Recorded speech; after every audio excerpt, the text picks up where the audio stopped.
Jaxxon is nearly a 6-foot tall green furred leppy smuggler, a captain of the Rabbit's Foot.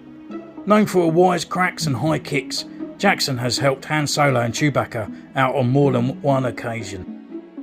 Hello and welcome to Centurions Corner, and today we are reviewing from the Star Wars The New Legends line that's just come out for the 50th anniversary of Lucasfilm, Jaxxon. I have no idea who this guy is. I just absolutely loved the look of the figure and thought I need him on the shelf, and he looks fantastic. And again, he's done in this nice box that we just had with Darth Maul, and it looks great. It's nothing like Hasbro has done before in this kind of ness, especially with this art on the front here, which I guess is from one of the comics that inspired Jaxxon here, with Lando Calrissian and the Royal Guards chasing him with some sort of flying cat machines, etc. up here. Anyway, on the box here, we've got the 50th Lucasfilm, we've got Jaxxon, and obviously Jaxxon here. Opening them up, on the inside, we have Jaxxon. There looks like two DL-44s there. Again, with his bio, with Dangar peering around the corner, and Jaxxon once again. On the side, we actually have more pictures of comic art on the side here. On the back, again, very plain and very bit boring. It's just the 50th LucasArts film and the timeline there. On the side, we've got Jaxxon, again with a nice picture at the bottom, and Star Wars The Black Series.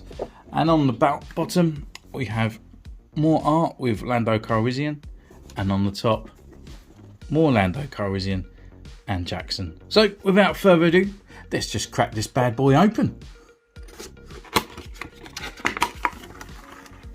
So here he is in his blister pack. Again, there's no hidden accessories there, we just get those two pistols. So what we do, we just crack him open, have a first feel, get our first impressions before his review.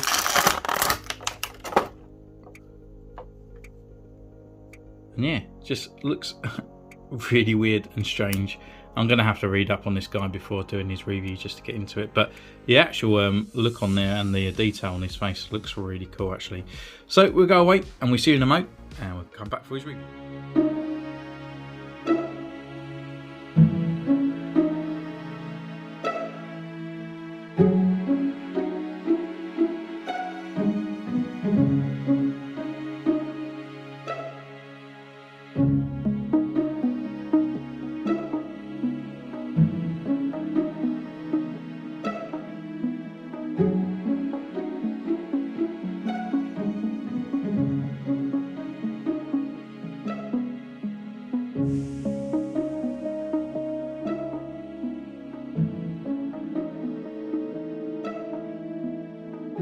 So here he is. I've been away taking his photos, and you know what, this guy's risen a lot in my expectations. He's actually a really good action figure, to be honest with you, and I've taken the time out to investigate the character. So long story short, Marvel used to own, well they still do, I think it reverted back, but at the time of the release of Star Wars, I weren't too sure if it was going to be successful, and the comic ran before Star Wars and after Star Wars, so it got a little bit wacky because they needed ideas. And they invented this guy. This guy joined Han Solo after Han Solo lost all the credits after the Battle of Yavin, and he wanted to make some more moolah, and he needed to get his own team together. So this guy come into play. To be honest, the way they sort of read about him, he actually sounds a bit like Rocket Raccoon from Guardians of the Galaxy. A little bit kind of sort of like headstrong and sort of like quite firm. So straight away, he's a really nice character. So with that, we can actually go through his accessories, and he only comes with, well, he comes with two accessories, but they're pretty much both the same. So they are this DL-44 blaster with no scope, unfortunately. You can see there, you got the nice sculpt and all that on the side there. They're just a bit too tiny. They don't even come all the way down to his hand grip, so they just look a little bit pathetic at times in his hands, especially when he dual wields. You can actually fit these into his holster, and he's actually got two of these. But with this one on this side, you can just pull it out, and I'll just show you when it goes into this hand. It just doesn't look right, it just don't look nice at all. There's no trigger finger or anything on there. So unfortunately, that's a little bit of a letdown on that side.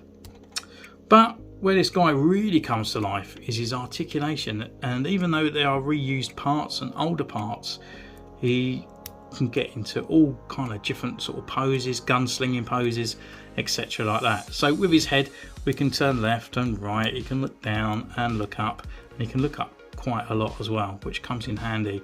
So we've got a rotation here, but obviously it gets hindered by his body armour. Arm can come up as well.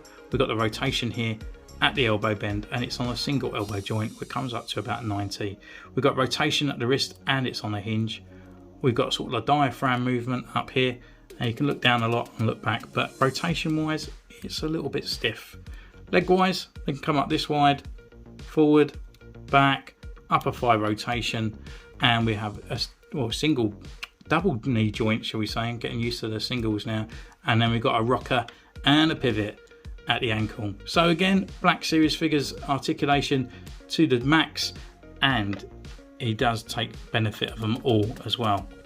So we can go through his actual physical looks now, and as you can see, really from the sculpt there, the face is done nice. For some reason in the images I always thought he looked like he was covered in sort of like goo or gunk and stuff like that, but it's actually done really nice fur. You can see that detail really up close. That fur really comes to life. It's really nice. I do think it needs kind of a bit of a black wash through there, or maybe a darker green, just to sort of bring out these sort of extra details in there, just to bring it out. But the eyes are done well as well, and you can see that weird sort of like snarl look that he has on his face. We've got this sort of body armour here, and unfortunately it does look a bit like Bucky O'Hare, kind of like a 90s cartoon Green Rabbit in red with yellow. So that's kind of what he sort of really sort of shows off for me. But the armour up here, it's done, it's like a nice sculpt. We've got this kind of extra kind of like plastic, and it's very ply and movable, and you can actually really lift up this side as well. And it's attached at the front, where the original torso for this, where this bit would have been attached. So this is torso is exactly the same as X-Wing Luke Skywalker. So you can see all the extra parts on there. You can even see his markings and those bits in there, and you can see a lot of colour bleed going on in there. So yeah, that's the upper part of this guy. That's where his body comes from. So for the lower part, we got the belt. This is all done in a sort of like a lighter plastic. Unfortunately, it does look a bit plasticky, but all the rivets and all that are painted silver, which is done good.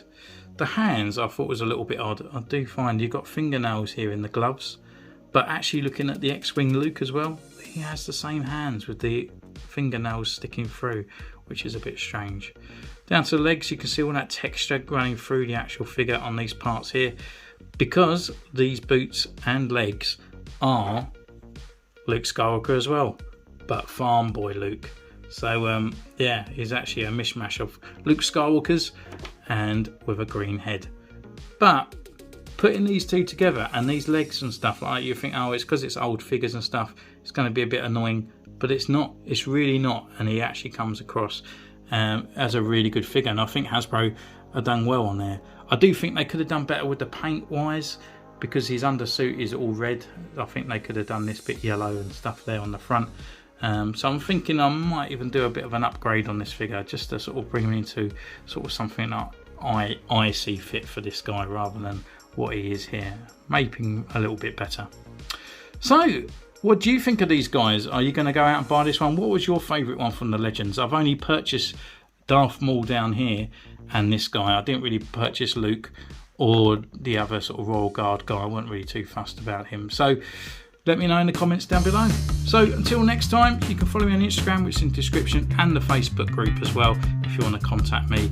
You also can subscribe, ding the bell, and I'll see you next time. Take care. Bye.